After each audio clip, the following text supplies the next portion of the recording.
I don't remember what melody that was when she did it for you.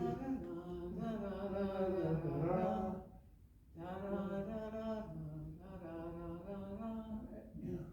It goes like that. I can't think of who did that melody. Well, let's have Kathy and Rusko do her bear song. Okay. Which we did at the Helium Comedy Show Club in Portland, Oregon. You know, All we were right. traveling back. We had travels. We were coming back from Washington's in an Miami convention in Washington, right? Washington State. And every day we made a different mic. And one of the places was the Helium Comedy Club, which she just brought the house down when she did it. Okay, let's see if I can remember this one. Late in the night, I sleep on my pillow, dreaming of world peace and disarmament. You wake me up, you bark at the neighbors, or maybe a cat, or a bird, or a car, and you stink of my life. You pull the fluff out of my quilt, you fart up my yard, and fill my yard with poo. You can't be wrong if it feels so right that you stink of my life. That's funny. Well, how was that, guys? Yeah, good. Yeah, How many old dog farts we have around? Yeah, I think that was good, Kathy. I see why you rocked him down when you did that. And the joke I always would tell on stage, right, they say that diamonds are a girl's best friend, that dog is man's best friend. So if you have a dog with a diamond sun collar, you got everybody's friend. Everybody's friend out, huh? So guys, I think I'm done. So I don't know what else we need to do. Robert, did you want to do travels? I can do travel. You want to do some travel? We have plenty of. I have plenty new of ones too. Time and space. No one's ever heard. Newbies, yeah. And the truth be known, Robert's last name is Day. So it couldn't be night, it couldn't be day. No jokes, please. I've heard them all. Let's knight Roberts before he turns into Day. You have to call me sir. Some people Sir, already do. sir. Sir Day. Yes, sir. Go Sir. for it, sir. Sir, thank you. Sir. So let's Serve it see. up. Some of these I've shared before. It's okay. All my travels, except for a few, I've been military, but I went overseas because I went to Germany twice.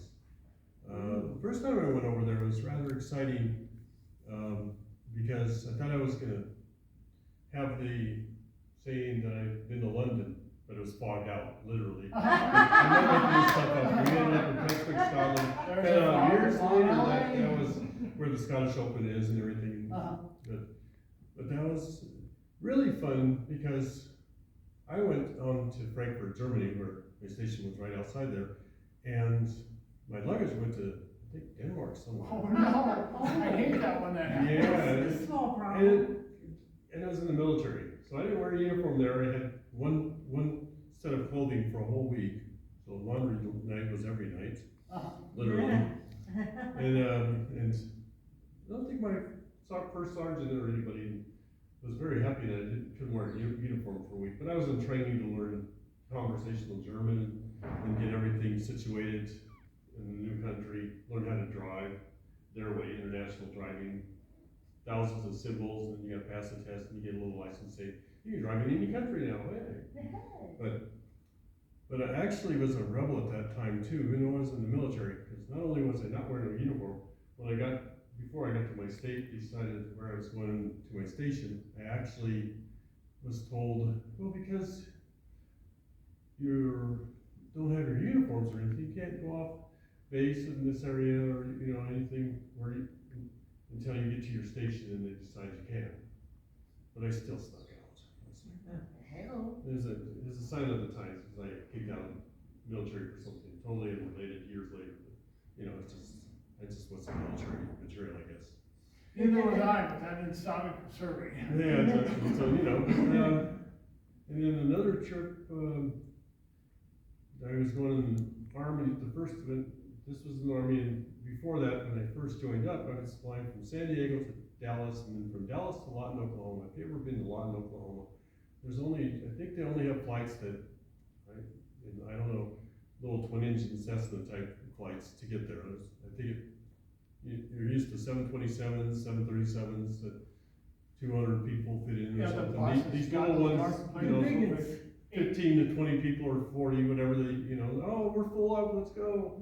And that's the first time I ever felt turbulence compared to a 727 or a 747, which is almost no turbulence because they're built for it. Those little twin engine Cessna types can drop 500 or 1,000 feet up and down, and you don't expect it. It's kind of, that's why they had a seatbelt on, I think, the whole time for the hour flight, Yeah. just in case people didn't fly into the ceiling. But that wasn't my worst flight ever. When I was married before, overseas, my wife had medical problems, and she needed surgery that they couldn't perform in Germany, so we had to fly to Army Medical Center in Colorado, in Denver.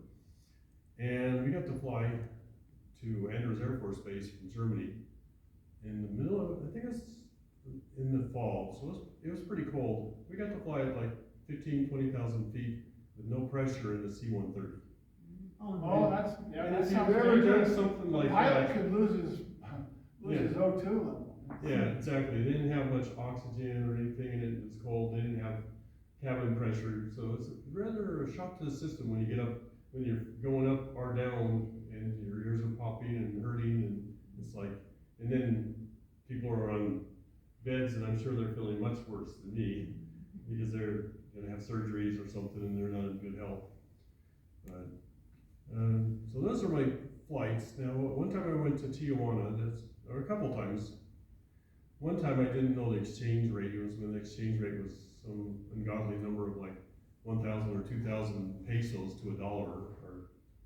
So when I saw the bill for 70,000 pesos, I thought, I'm broke. I don't know if my card's gonna cover that. But it didn't turn out to be like $50. So I was like, oh, when I got back across the board and looked at my statement, oh, okay, I can afford that then, okay, I'll pay that. Yeah. But that was rather interesting when you look at something and nobody can figure out exchange rates when they're 2,000 or 3,000 or 1,000 pesos to $1. When you're talking about 70,000 or 80, it just sounds like a lot of money. And I saw some castles like you did in Germany and everything. We got to walk to them, we got to drive to them. Some of them we had to walk a mile or two down, and you found out why some of them were impenetrable, they say. Not just because they have armaments and guards and everything. No, they have like horse-drawn trails around mountainsides and stuff for 1 or 2 miles just to get to close enough to see the castle. And then you have to stop to get beyond the gates and the moats and all that to get into the castle. It's like, if you did all that, then you worked really hard to break into that castle. But if you're just on horseback and you're just, you know. Down the drawbridge for down. Yeah, exactly. Run the drawbridge down. But yeah, Germany was a fun thing. Speaking was advised, or, you know, it was like one of those encouraged things. And I really hated it. I never got to, I had a Ford Escort with a catalytic convertible from like California or Colorado. It's like, that thing was slow compared to some of the cars out there that I got to drive it a little bit. And I got to drive a BMW once, and I figured because it only had I was going 245 kilometers, which was like 140, 100 something miles per hour. And that was the fastest I got to go. I know, but people were still passing me. It was at night, and it's dark, and there's nothing, because on the freeways, if you can imagine, it's like driving through places like Texas where there's towns every 10 to 20 miles, and there's no street lights, if there's not much traffic, it's really dark. But it was like, it's pretty surreal, but during the day, it's more fun when you get to see people you're going 130 miles an hour, and people are going 160, 170, like it's nobody's business. Driving past you. It's like, what? I know I'm going, wait. Yeah, I know that Iowa, they just drive really fast. Yeah, Maybe that's 500. yeah, that's why accidents over there in the fog or rain or something, one car, they say, that they teach you in the international driving school that if you see brake lights a half mile ahead, you better start slowing it down. It's like, because you pretty much are gonna crash into everybody if you don't slow down right then. And they were serious, because everybody's going over 100 miles an hour. It's like, the stopping distance is just insane, you know, no matter how good your brakes are. I thought 70 was hard. Yeah. And one other true story over there, my only toga party I ever went to was actually near Munich and everything. Oh, yeah, toga. In Tennessee, I had toga.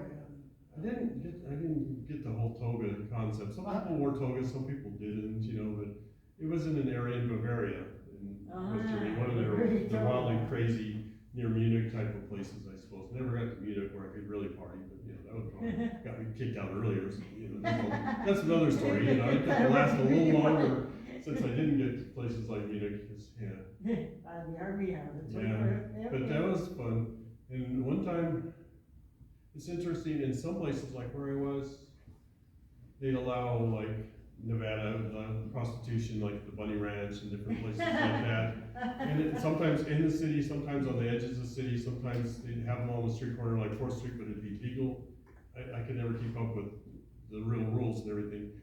And sometimes I found out, me and a friend went, he had a little extra money, and we went to a place where they had roulette wheels, they had gambling downstairs, and we found out after that the owners of the gambling hall downstairs must own the upstairs brothel, because right after we won a bit of money, we were walking out, and then the lady's coming out of upstairs saying, "Hey, come up here, spend your money." Like, it's kind of obvious that the same owners, because it was like, we lost it here, we're going to get it back here. These GIs, we know what we're doing. But we just said, "Oh yeah, we know this. We've seen this one coming, so we're out here." We ran away quickly from that one. I said, "We're taking our winnings and running." But let's see. So those are all my military things. Oh, I wanted to tell you, you know, because my mom had mental illness and everything, and I had a little bit of depression and everything. But one time, and it's the only time I've taken antidepressants and everything, I took one called Meloril. Oh gosh. And so I understand why it was called Meloril, because it really made me really mellow. You know, it's the only time I've heard of one that actually had, the name was correct. You know, a lot of them have these big long names that nobody knows, but unless you're like a psychologist or something, you don't know what they all, which patients you're gonna get prescribed to, which patients it's gonna work for, which patients it's not. But that one just sounded, when I took it, I said, "Oh yeah, okay." I just thought of it today. Oh yeah, it made me really mellow. Meloril, it was a perfect name. So, you know, but not all drugs are like that. A lot of them, just, the names don't make any sense compared to what they do or don't do. There was a Colosterol supposed to do it. I know that. Yeah, there's a lot of drugs. But let's see. I think that's about it. I mean, got my best friend from high school times, was getting married and everything, and his wife wasn't old enough for us to go out to have a drink in the United States, but we was in Tijuana, so we went to Tijuana, and I think I got in trouble. I didn't get in trouble, but his wife did, because she got a little too drunk and was dancing with me, and so when they got home, it's like they were about to get divorced because of my bachelor party.